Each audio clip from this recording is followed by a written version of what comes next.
blaring our podcast. Nothing is sweeter than Swiftcast. Hey everyone, welcome to episode 106 of Swiftcast. This is Steph. Ashley.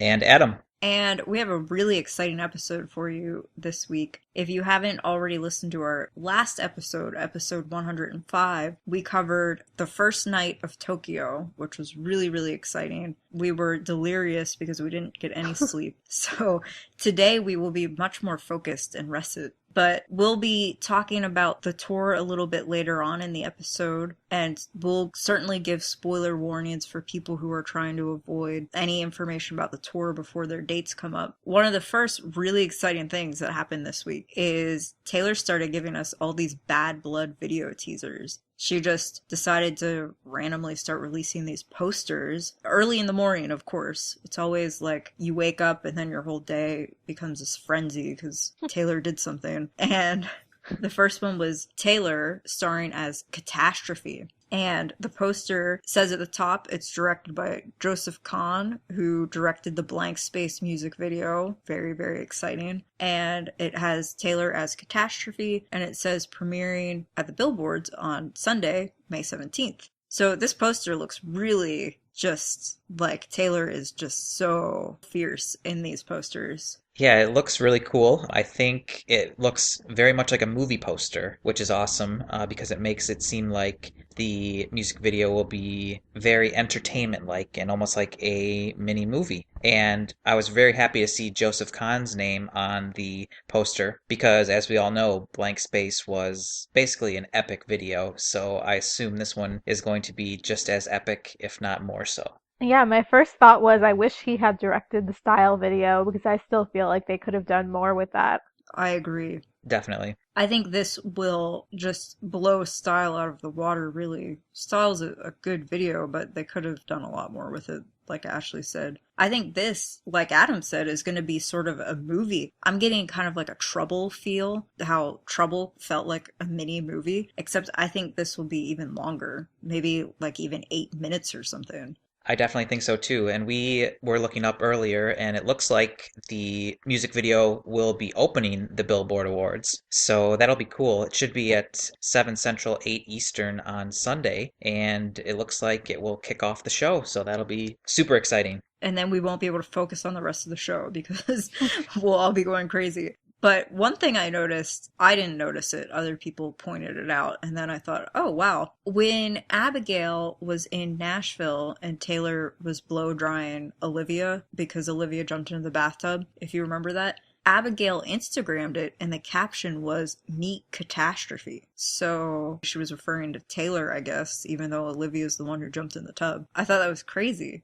I wanted to say there's a chance that that post from Abigail gave Taylor the idea. Could be. Because it was months ago. I don't know. I'm just not totally convinced that the video was already set in stone at that point.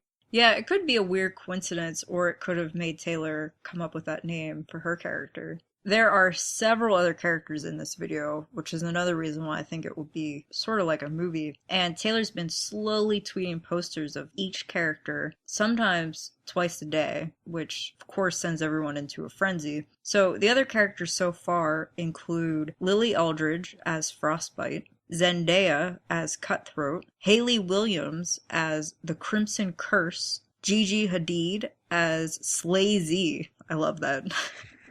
It's great. Ellie Goulding as Destructica X, Haley Steinfeld as the Trinity, and Lena Dunham as Lucky Fiore. So these posters are all very, I guess for me the best word is fierce. All of these women look just very powerful and just like they're gonna kill you, slay you.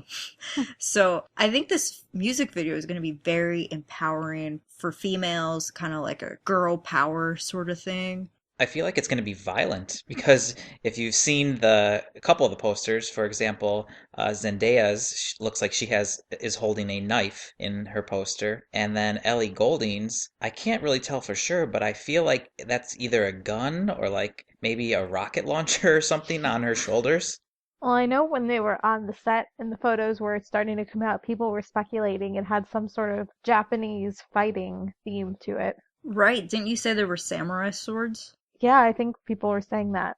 which of the posters has been your favorites so far? Wow, that's really tough. Gigi looks really awesome in hers. She does.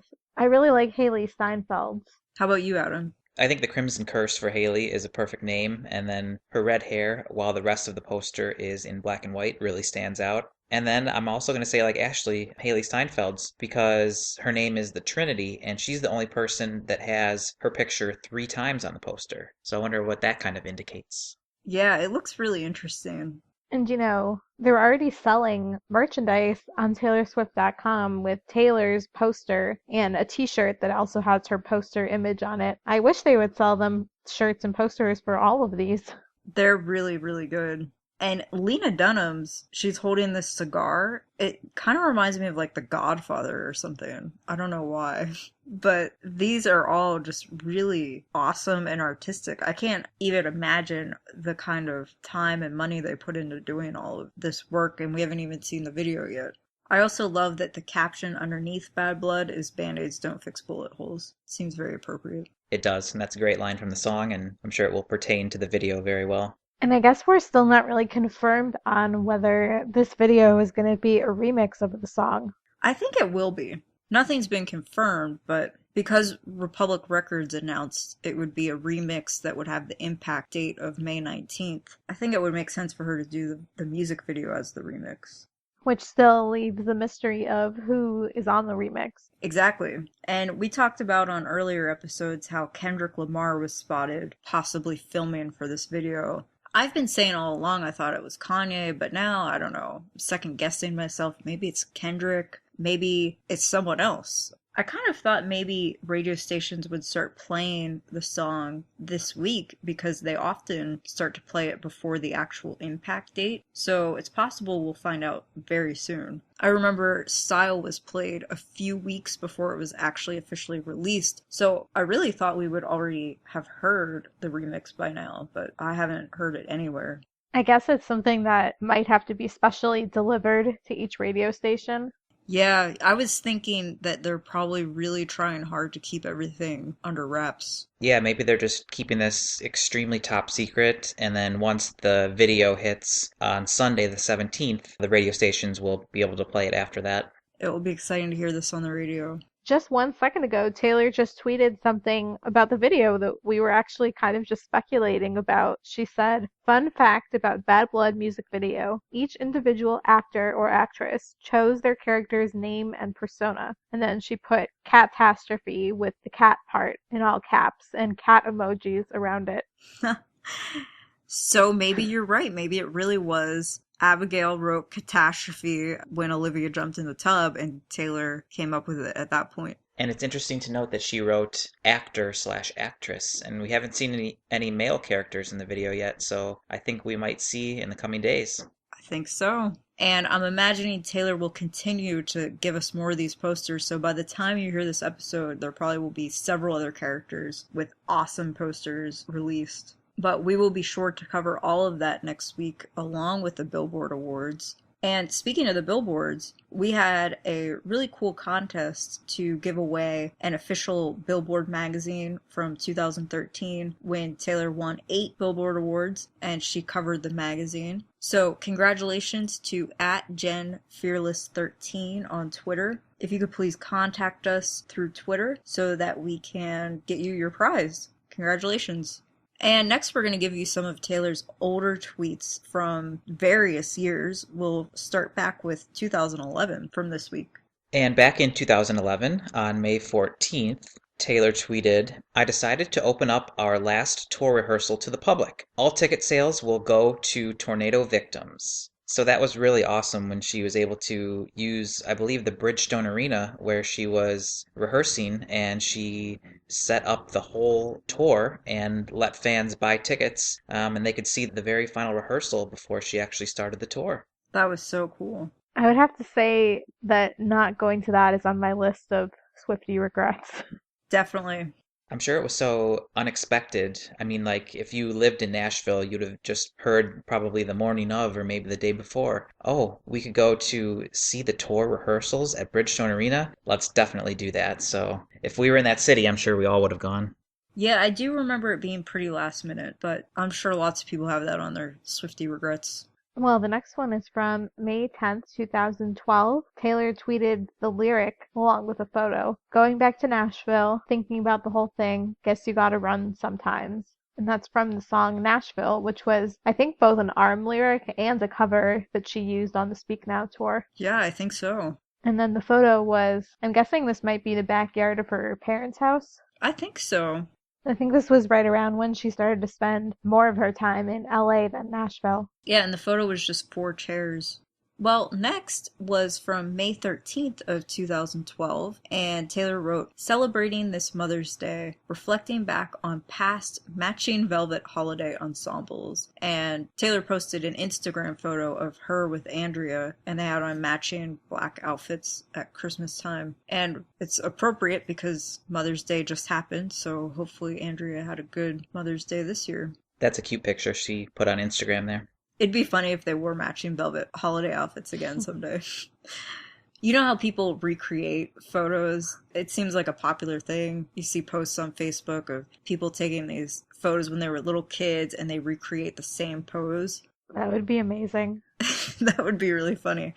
Well, the next tweet is an incredibly exciting one. It was from May 15th of 2012, and Taylor wrote, eating cheeseburgers, scribbling on guitars, writing songs with Ed Sheeran, and a smiley face. Very important. Yes, was that the very first time they sat down and wrote together? Yeah, they were in Arizona, I think, and they got In-N-Out Burger. Yep, they got in and out. That was the very first time I ever heard of him. Me too. I had no idea who he was. And now I think he's probably the artist I've seen the second most times, with Taylor being the first, of course. He's really just changed everyone's lives, I feel like. We're so happy she introduced him to us. 3 years later, and look what he has become. It's so awesome. Yeah, he's going to be finally doing a stadium in the US, and I'm very thankful Taylor worked with Ed.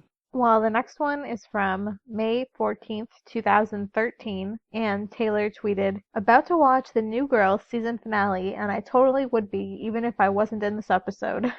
I can't believe that was already 2 years ago. I just remember being so sad that she wasn't in more of the episode. Me too. Yeah, wasn't it essentially like 1 minute, basically?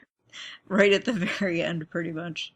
And they teased it, building it up to be a much bigger appearance. They really did. Our last one for this week is from May 16th of 2014, and Taylor actually quotes Austin in this tweet. She wrote, if you continue to not take this game seriously, it will continue to not reward you. And Austin was talking about playing pool with Taylor. And this is funny because Taylor always talks about how terrible she is at pool, but she absolutely loves the game. This had to have been right after she had just moved into her apartment with the pool table. Yeah. And speaking of Austin, he's going to be graduating from Notre Dame soon, so congrats to him. I'm excited to see what he's going to do next. I think he's going to become the new president of 13 Management. I'm not even kidding. I could honestly see him doing that. He could. He could. Didn't he major in photography and business? Maybe he'll be the tour photographer since he has a bunch of free time now. Oh, for the tour book too, right? Yeah, they're going to need a lot of pictures of the first few US shows to put that together. And he's so good. That photo that he took at Gillette for Taylor's first ever stadium show for Fearless, that's such an awesome photo. So he was so talented back then, and I'm sure now that he majored in it, he's just even better. I would love to see him just join a touring theater company too. Well, yeah, you got to see him act. Yeah, maybe he could do something more with being in plays, or maybe even get into directing. Who knows? Either way, I'm sure he'll do amazing at whatever he does because he's a Swift. That's how they work. Well, next we have some news for you, so we're going to go right into keeping up with Swift. Well, if the bad blood news this week wasn't enough to kill us, Taylor then revealed that she's going to be on the cover of Elle US magazine for June 2015, and that's going to be on newsstands in just about a week on May 19th. And just the photos I've seen so far, I mean, I'm never not wowed by her magazine shoot, but this seems like an especially good one. Oh yeah. What is it with Taylor pretty much announcing a video and then it's always like the same day then a magazine cover comes out with the announcement of the Style music video, then Vogue came out, and it's like too much to handle because you're trying to like process the video news and then you're also trying to read all these interviews and great quotes. She's just so busy. She's got to keep us on our feet. She really does. Well, another piece of news this week is that Comcast/Xfinity was announced as being the lead sponsor of the US leg of the 1989 tour. I was kind of surprised by this. I thought Diet Coke would be the lead sponsor, but I guess not. Well, I was reading about some of what the sponsorship plans to do, and it sounds like they're going to have on Comcast On Demand, which is basically the on-demand selection of shows and videos that you have if you have Comcast at home. There's going to be a special Taylor section with, I guess, clips and behind the scenes from the tour, so that sounds cool. That will be really cool. If you have Comcast, you can just hit On Demand then and watch it on your TV. I do believe, though, that Keds will also be partly sponsoring the US leg, right? I would think so, since they just came out with the tour Keds. Right, and they had a booth in Tokyo. They did, yeah. So I don't know if that means Elizabeth Arden and Diet Coke just aren't involved this tour, or if they just have a smaller role. I guess we'll have to see. Well, Taylor had a little article in Rolling Stone, and it detailed the 7 songs that made her, meaning the 7 songs that, not only growing up, but even into the current day, have been incredibly important to her. So the 7 songs include You're So Vain by Carly Simon, This Kiss by Faith Hill, Lego House by Ed Sheeran, Blood Bank by Bon Iver, The Middle by Jimmy Eat World, Hands Down by Dashboard Confessional, and Backseat Freestyle by Kendrick Lamar. This was a great list. Yeah, and it just shows how much of a wide variety of music Taylor likes and listens to. Yeah, and we've heard her talk about a lot of these songs before, so I know that this really is true. She didn't just make these up off the top of her head. I loved that she included The Middle by Jimmy Eat World, because when she talked about it, she said, I remember listening to this song on the bus to school. I felt comforted by it because I never felt like I really fit perfectly into any clique at school. And this song meant a lot to me when I was in high school too, just because in high school life is just really hard, and The Middle is kind of like one of those songs, just don't worry. Kind of like Shake It Off, really. Everything's gonna be fine. Just take some time. So that was cool. And the fact that she mentioned Dashboard Confessional is also cool because she just had them at Abigail's birthday party. And going along with what you said, Steph, about The Middle, it was very cool because Taylor did get to perform that with the lead singer of Jimmy Eat World back in 2011. Yeah. Do you remember which city that was? It was in Glendale, Arizona. Oh. I actually didn't remember that. Did you get to see that? No, I just looked it up. So I'm not a genius or anything. You can pretend you're a genius and we'll take it. But I also wanted to mention one other song, and that is Backseat Freestyle by Kendrick Lamar. And the little quote that Taylor had about that was, This past year I moved to New York, and for the first time I was dealing with dozens of paparazzi outside my place every day.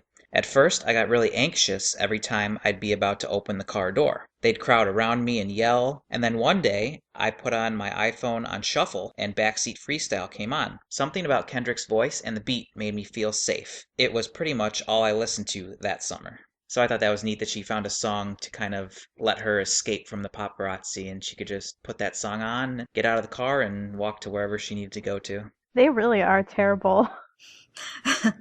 They are. I'm really glad that she had the song to make her feel better. And really, when Taylor was out in New York when she first moved there, she did have her headphones on all the time. I remember early on in the spring, she actually dropped her whole headset. And of course, the paparazzi just took photos of her bending down to pick up her headphones instead of helping her. So that was a cool article. I liked hearing about all the songs that really influenced her. And I guess several of these songs already had special guest performances with her doing them on past tours, but I feel like we need to get the others. Absolutely. Faith Hill?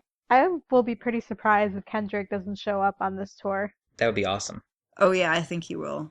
Well, our next piece of news is that as of today, Blank Space has over 841 million views, which is crazy, and so it's getting close to 1 billion, so everyone should make sure to keep watching it so that it gets there soon. that just shows the power of Taylor combined with director Joseph Kahn. So I think we can anticipate that the Bad Blood music video will be hitting the millions of views incredibly quickly. Especially when you think about all the guest stars in it and all of their fans wanting to watch it too. Good point. Oh, yeah. Shake It Off has over 800 million views as well. So Taylor is one of the only people to have two videos with that many views. Interestingly, I think Katy Perry is another one. But I'm very confident she'll hit a billion very soon. After just tearing the house down and just slaying everything in Tokyo, Taylor came back to LA. She was spotted out and about this week in LA. Then over the weekend, she actually went to the Wango Tango concert. She was there with Haim and Kendall Jenner, and they were watching Calvin Harris perform. And then she also, this past weekend, went on a hike with Gigi Hadid in LA. It looked like she was having a lot of fun when Calvin was performing. Lots of dancing. It looked like a big dance party. And Taylor even took time to hang out with fans, which was really cool. Well, next we want to give you Taylor's upcoming schedule so that you will know where to watch things online and when to set your DVRs. Yeah, on this Friday, May 15th, Taylor will be performing at the Rock in Rio in Vegas. And Taylor mentioned on Tumblr when she was returning home from Tokyo that they are bringing the entire 1989 World Tour to Las Vegas for the Rock in Rio. And Taylor is scheduled to hit the stage, I believe, at 11:10 p.m. Pacific time. And it looks like you will be able to go to the Rock in Rio website or otherwise go to Yahoo to watch the performance live. Who's not sleeping again? I think I might try to not watch, just since I will be seeing the show a week later. Yeah, and if you stay up that late, you might be miserable. I definitely felt sleep deprived all of last week after staying up for Tokyo. At least this wins on a Friday night. You can sleep in Saturday if you do decide to stay up. True. Yeah, I'm not sure if I have decided if I want to stay up. In the Central Time Zone, it'll start about 1:10 a.m. But like Ashley said, we're getting so close to the rest of the U.S. dates after Rock in Rio that it might be a good idea just to skip it and wait to see it in person. The other thing is, the stage at Rock in Rio is already set up and everything. So I don't think Taylor will be able to bring all of the elements of her production, especially the huge catwalk. I don't think she can incorporate that. I mean, she's Taylor Swift. They might figure out a way to do it for her. But I'm not so sure that even though it's the full tour for the US, I don't know that it will be all of the same stage and production elements. Yeah, you're right. It could very well be the same set list, but minus some of the theatrics or fireworks or big screens in the background, however their stage is set up. So that's taking place Friday in Vegas, and then Sunday, also in Vegas, are the Billboard Awards, which, as we mentioned, the Bad Blood video will be premiering at the very beginning of the show. And they still haven't said for sure that Taylor will be attending or performing, but we'll find out soon. And she has just tons of nominations throughout the whole night, which include Top Artist, Top Billboard 200 Artist, Top Billboard 200 Album, Top Hot 100 Artist, Top Hot 100 Song, Top Female Artist, Top Radio Songs Artist, Top Digital Songs Artist, Top Digital Song, Top Streaming Artist, Top Streaming Song Video for Shake It Off and Blank Space, Top Social Artist, and Chart Achievement. And Chart Achievement is fan voted, and that's ongoing right now, so get in your last couple days of voting at billboard.com. And as we mentioned earlier, next week on episode 107, we'll be covering everything you need to know about the billboards. For now, we're going to move on to our mini segments because so many of you have lots of Swiftie problems this week. Our first one comes from @Melly_VC13, and she wrote, "Love me like I love Taylor Swift. Wait a minute, that's impossible. Swiftie problems." Our next one comes from 1989 Ideas, and they said, "Walks up to my room with a glue gun and material, ... People in my house look worried. Swiftie problems." Don't want to end up with a nasty scar. I wonder if they were making something for the tour, like a poster or something. Probably. Our next one is from @Shining_Swiftie. Whenever I read Taylor, I automatically read Swift. Swiftie problems. That's so true, though. We always just call her Taylor. She's just like a friend to the world. Our next one is from @Sydney Swifty. Sitting here with popcorn, waiting for Taylor Swift to appear on Tumblr. Swifty problems. She's been on Tumblr a lot. And actually, something hilarious happened with the Bad Blood posters that I forgot to mention earlier. But somebody made posters with Meredith and Olivia for the Bad Blood with the same background and everything. And Meredith was Claus, and Olivia was the aggressive sleeper. And Taylor reblogged them and pretty much said she's still devastated about Meredith clawing her. But they were just really cute. They were. The Olivia poster is just hilarious. It's Olivia just completely passed out, sleeping, and it's a perfect name for her, the aggressive sleeper. And our last one for the day comes from @SarahWRR13. I only have a few more days of feeling 22 left, with a crying emoji. Swifty problems. That's rough. Next, we have some fashion updates for you.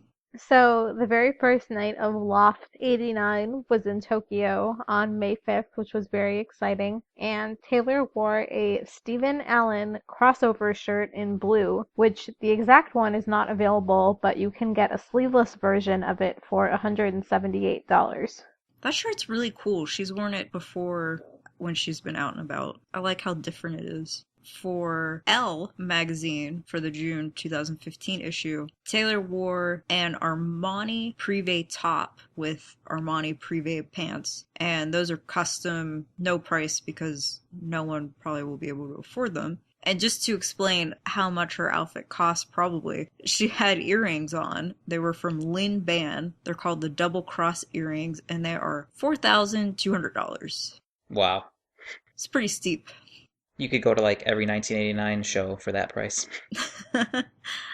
On May 8th, while out to lunch in West Hollywood in California, Taylor was seen wearing Alice and Olivia high-waisted lace shorts, and those can be found for $297. Also, a Charlotte Olympia feline leather shoulder bag, that is $811. She was wearing Prada suede platform ankle boots, which are $990. And one other note is that Taylor's necklace featured the adorable Olivia, and that was a birthday present from friend Lena Dunham. Lena had the necklace custom created for Taylor by the California-based jeweler Irene Neuwirth.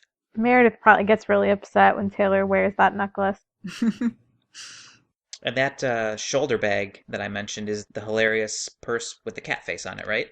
It's a little different than the one she had a few weeks ago. This one's more rectangle. Oh, okay. And I think pink. The other one from a couple weeks ago was round. You're right, it was. It had like a round cat face, yeah. Totally worth $800. Absolutely. It's so funny to me how sometimes Taylor has these giant bags and sometimes she just has tiny little clutches.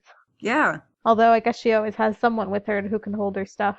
Yeah, and really, she probably has her phone with her all the time. And red lipstick. I don't know what else. Well, our last outfit is from when she was backstage at Wango Tango in Los Angeles on May 9th. She had on the Ralph Lauren Melissa knitted sweater, and I saw people kind of going crazy over this sweater.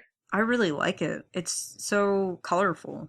And with it, she was wearing Joe's jeans, 55 color shorts in Tapenade. Those are no longer available. And she had her Prada ankle boots again, which are sold out. And she had yet another new purse, which was the Coach Legacy Leather Amanda flat bag, which is actually pretty affordable at $198. I feel like I've rarely seen Taylor use Coach bags, but I really liked the bag that she had. It was really good for a festival kind of outing. Well, thank you, as always, to TasteWithStyle.com for her fashion updates. You can go to her website and see photos and links to the outfits that we mentioned here. Next, for our main discussion this week, we want to talk more about the tour in Tokyo. So if you're trying to avoid tour talk, skip to the end of the episode to avoid spoilers. We're also going to be talking about the Elle interview, where Taylor had some really great quotes within her interview. So for the second night of the Tokyo tour, last week we mentioned we thought maybe the set list would change. We thought all of us thought You Are in Love was the secret song of the night, but for the second night of Tokyo, Taylor kept the set list exactly the same. I don't know what that means. I don't know if it means that's what it will be here in the US. We'll have to wait and see. But I'm happy with the set list, so I'll be perfectly content if she leaves it the same. Yeah, I think we're going to have to see a couple shows in the US to determine and kind of figure out what Taylor's thought process was, and if there is a secret song that changes each week, or if there's going to be covers in the US and there wasn't in Tokyo, or it'll take us a couple shows to get acclimated to what's going to be coming each night. Yeah, I still always loved Ashley's idea about her covering an 80s song every night. Oh, yeah. That would be a cool addition for the US. But we were able to see more high quality photos of some of the costumes. Taylor even changed some of the costumes for some of the songs. And you could see the stage more in detail and some of the graphics on the screens. And of course, after we recorded our last episode, we found out about Loft 89, which is the new Tea Party / Club Red. We all thought it was going to be called Wonderland or Club 89. And it's actually Loft 89. I think Taylor wants to go for the New York apartment feel, and I'm excited to see what it looks like in the US because I'm betting it will be staged like an apartment. That would be cool. So it seemed like the tour was just really exciting. Last week, Ashley, Nate, and I talked about our impressions of the tour. Unfortunately, Adam couldn't make that episode, so I just wanted to ask you what your thoughts were after you saw the set list and some of the photos and everything. Yeah, I loved listening to your guys' discussion of the tour and completely agreed with basically everything that you said. I thought the set list was fabulous. I'm so glad that you got 15 out of the 16 songs that are on 1989, including the deluxe version, onto the tour set list. I'm wondering if we'll see Wonderland at all in the US. Maybe perhaps it was just something that Taylor didn't want to do in Tokyo because of stage constrictions. Maybe it's something that she will do in the US, but we will see. And one thing I absolutely loved that I hope she brings to the US is the light up wristbands. Because just seeing those videos, those 10-second clips, 30-second clips online, it is so cool how the wristbands light up to the beat of the music. They change colors, and even, I don't know if you guys noticed, they have it set where different sections would light up. So like the floor would light up, and then the 100 level would light up, and then the 200 level would light up, and just the visual was awesome. It's so cool. And then, like you guys mentioned, I love the remix version of I Knew Your Trouble, the remix rock version of We Are Never Ever Getting Back Together, the Enchanted Wildest Dreams mashup. Boy, Taylor just pulled out all the stops and caused us to die last Tuesday. Honestly, those three things you just mentioned might be what I'm most excited about, and they all involve older songs. And a couple weeks ago, I was like, I don't want older songs, I only want 1989, and here I am. Like, I can't wait to see We're Never Ever Getting Back Together. I know, I never thought I would say that. She really just knows how to reinvent songs and make them so different. It's really exciting. But yeah, we are just a short week away from the first U.S. show outside of Rock in Rio at Bossier City, Louisiana on the 20th. Yes, and after that she'll hit Baton Rouge. And then right after she hits Baton Rouge, she'll be going all the way over to Norwich for BBC Radio 1's big weekend. And then she'll come back to the US for Detroit. So she's going to be busy. And just as a note, some of us from Swiftcast will be at Bossier and Baton Rouge. So we will be on episode 108 talking all about that. And then we have a lot of people going from the podcast to all the first dates like Detroit, Louisville, Pittsburgh. So we'll be giving you in-depth coverage of the tour, and we're going to be really excited about it. I keep telling everyone that I'm about to embark on a world tour because there are just so many dates to go see Taylor. It's kind of nice to live in an area where you can get easily to a lot of different dates. So we're very excited, and I'm sure you all are too. Definitely tweet us with your thoughts about what you thought about Tokyo, which dates you're going to, and when you finally get to see it, what you think about the show. I'm sure you're going to love it.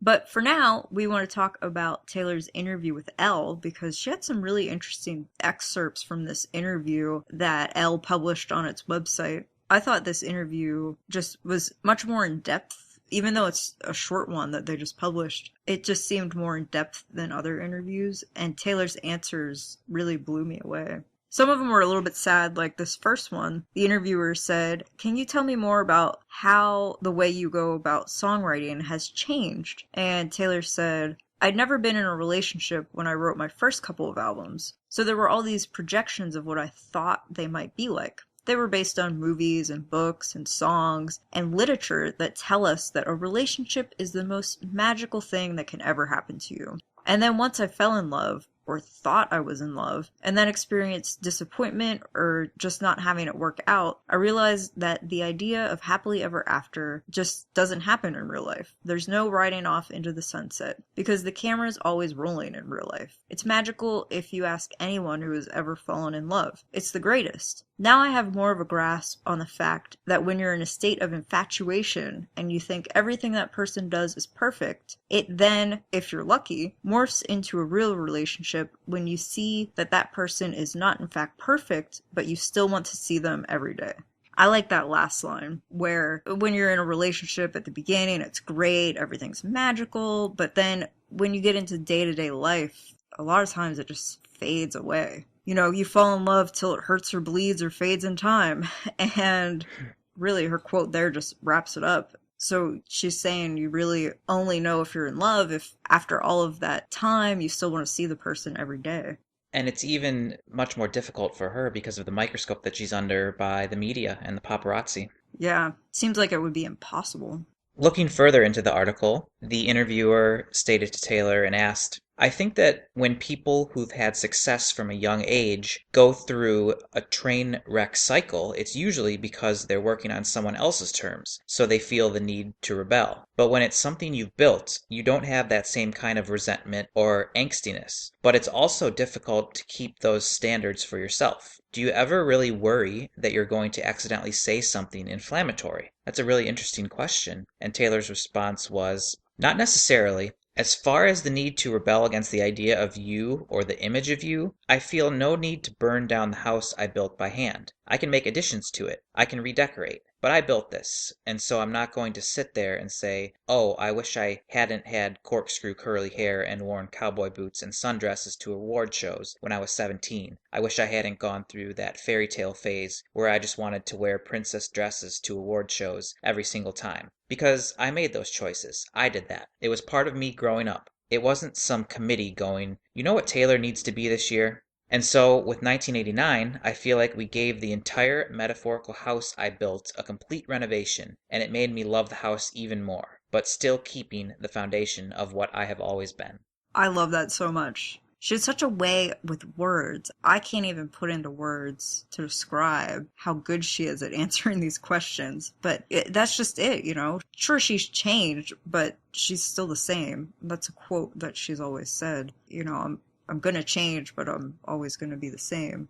And this quote right here just really sums that up. And as we've heard with 1989, ever since it came out back in October, it was definitely a renovation or a new sound for Taylor because obviously it is her first all-pop album. But as Steph had mentioned, you still get that same Taylor quality, even though it's not country anymore, it's pop. And as the fandom has come to know and understand, we all love 1989 so much, and I think no matter what Taylor does in the future, we're still going to follow and love whatever project she works on next. Well, then Tavi Gevinson said, "I want to ask you about Clean. The girl singing is so sensible with none of the impulsiveness of Blank Space or Style." Taylor said, "Shake It Off and Clean were the last two things we wrote for the record, so it shows you where I ended up mentally. Clean I wrote as I was walking out of Liberty in London. Someone I used to date, it hit me that I'd been in the same city as him for 2 weeks and I hadn't thought about it. When it did hit me, I was like, oh, I hope he's doing well, and nothing else. The first thought that came to my mind was, I'm finally clean. I'd been in this media hailstorm of people having a very misconstrued perception of who I was. There were really insensitive jokes being made at award shows by hosts. There were snarky headlines in the press. Taylor goes through a breakup. Well, that was swift. Focusing on all the wrong things. I don't remember that headline, but I definitely know there were lots of ones like it. Yeah, And I'm laughing because I'm so glad she said that. I'm surprised she didn't say, maybe I'm the problem. That would have been even better. And was that new information that we learned, or did we already know that Shake It Off was written very much at the end of this album writing process? She did tell us it was in February of 2014, but so was Style, and we knew Clean was written when she was wrapping up the London dates for the Red Tour. I think this is just an awesome quote. How she says, a heartbroken person is unlike any other person. Their time moves at a completely different pace. And it's funny, these questions that the interviewer asked were so different and unique. Taylor probably didn't even have any time to think about it, and she just comes up with this stuff. Well, I think she mentioned that she's pretty good friends with her. Yeah, I think they had met years ago, right? I think so. So that's cool. The last question we wanted to cover for Elle that we know of this week, as it gets closer to the issue date, we might get more excerpts that we'll cover. But the last one for this week is the interviewer said that her favorite lyric from You Are in Love is, "You're my best friend." And Taylor wrote, yeah, I've never had that, meaning that she's never had a relationship where her partner is her best friend. And so Taylor said, I wrote that song about things that Lena told me about her and Jack. And that's basically stuff she's told me. And I think that that kind of relationship, it sounds like it would just be so beautiful, would also be hard. It would be mundane at times. And like we mentioned earlier, the photos in this issue are really cool. There are really great ones of Taylor with an acoustic guitar. I'm excited to pick this up. Yeah, I like the one where she's holding the guitar and she's actually airborne when the photo is snapped. Yeah, they're really cool pictures. So I believe this will be on newsstands on May 19th. Check it out. Pick up a copy or two. I'll probably be picking it up in the airport as I'm on my way to the show. Exactly. Just a few reminders for you before we sign off. Please remember to press the subscribe button on iTunes, and then it will download the latest episode for you automatically. And please feel free to contact us at any time about anything you want to talk about, tour, Elle, anything. We're on Twitter at Swiftcast13, swiftcast13.tumblr.com. You can find us on Instagram at instagram.com/theswiftcast13. We're on Facebook at facebook.com/theswiftcast. You can email us with any of your questions or concerns or anything at theswiftcast13@gmail.com. And you can visit our website at swiftcast13.com, and there you will find all of our episodes. iTunes only lists our last 100 episodes, and since we're beyond that at this point, if you want to go back and listen to some of the older ones, you can find them there at swiftcast13.com. So finally, next week, Taylor will... What do you think? I think she's going to take home 11 out of the 14 nominations she has for the Billboards. I like it. I think that she's going to reveal that those cat posters were actually real posters and that they are in the video. I wouldn't be surprised if they're in the video. Well, one thing I forgot to mention earlier, probably because I'm so depressed about it, one thing I know is not going to happen is SNL will not announce Taylor as a host because the season finale is next Saturday. Louis C.K. is the host. And I just am so bummed about this. I really think they made a big mistake in not figuring out a way to get her on. I know she's really busy right now, but she's the New York representative, like the welcome ambassador. She wasn't on SNL this year as a host. I think it's problematic, but maybe next year. I just have to believe that they must have offered it to her and she just couldn't make it work with her schedule. You would think. Because you do need to carve out basically an entire week. And knowing her, she would probably want to rehearse for even longer than that. That's a good point. We've been waiting for 6 years, so we'll continue to wait. It will happen someday. And the next season of Saturday Night Live will premiere usually in September, I believe. And she'll still be on the 1989 World Tour. So maybe at some point later in 2015, at the end, when she has a little bit of a break, she can find some time to do it. I hope so. But other than that, I agree with Adam. I think she's going to take home a boatload of awards. And in the meantime, kill us all with these posters that she's just going to keep releasing. So next week, we will be back covering everything you need to know about the Billboards. And it's going to be really, really exciting. So be sure to tune in for episode 107. For episode 106, this has been Steph, Ashley, and Adam. and we will see you next week. Thank you. See ya. bye. Thank you for listening to this episode of Swiftcast. Visit us on the web at theswiftcast.com. The theme song for Swiftcast was written and performed by Sydney and Chuck. Swiftcast is not directly affiliated with Taylor Swift, Big Machine Label Group, or 13 Management.